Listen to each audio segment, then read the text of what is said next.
Welcome back to Stat Plus, where we help you have smarter conversations on India's markets, economy, and more. Our mission is to provide insights that spark informed discussions wherever you go, whether you're at work, school, the gym, or catching up with friends over coffee. Today, we're going to examine a critical issue in India's banking sector: the need for consolidated performance metrics that account for bank subsidiaries. This discussion is crucial for anyone interested in understanding the true financial health of India's banks, especially as they navigate new RBI guidelines. The Reserve Bank of India's recent draft guidelines preventing banks from having overlapping lending segments with their subsidiaries has sparked significant discussion in the banking sector.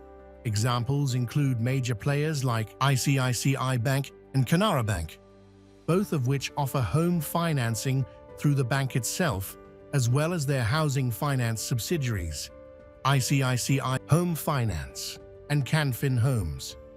Banks have expressed concerns about implementing these changes within the proposed 2-year timeline, given that many of these subsidiaries are independently listed entities with established market presence and distinct stakeholders. The problem with overlapping business verticals extends beyond operational inefficiencies. It fundamentally affects the transparency of banks' core performance metrics. For instance, a bank could potentially route higher-risk home loans issued to those with lower credit scores through its housing finance subsidiary, thereby maintaining better asset quality metrics at the standalone level. While the RBI's new regulations aim to prevent such selective loan apportioning, they would still allow and potentially encourage banks to completely shift certain high-risk segments to subsidiaries.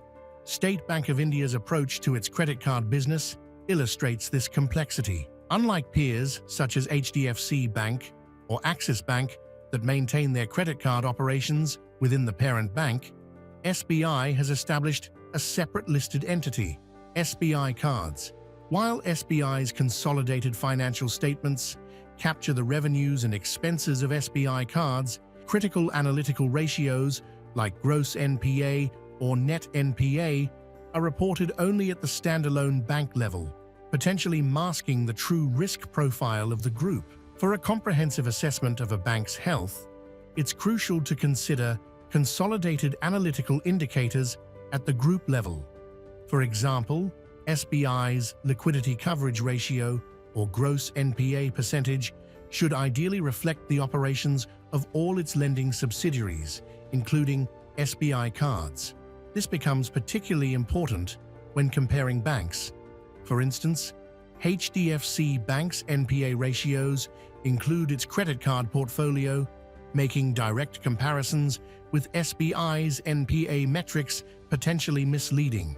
While the RBI's current regulations address the issue of selective loan apportioning to subsidiaries, a more effective solution would be to mandate the publication of analytical indicators at the group level. This would ensure that regardless of how loans are distributed across the group, consolidated indicators would always provide stakeholders with a true picture of the bank's overall health. That brings us to the end of today's exploration into the case for consolidated performance metrics in the banking sector. At Stat Plus, we're here to make complex topics more accessible so you can have smarter conversations on subjects ranging from the economy and technology to government policy and global trends. We'd love to hear from you. What do you think about the RBI's approach?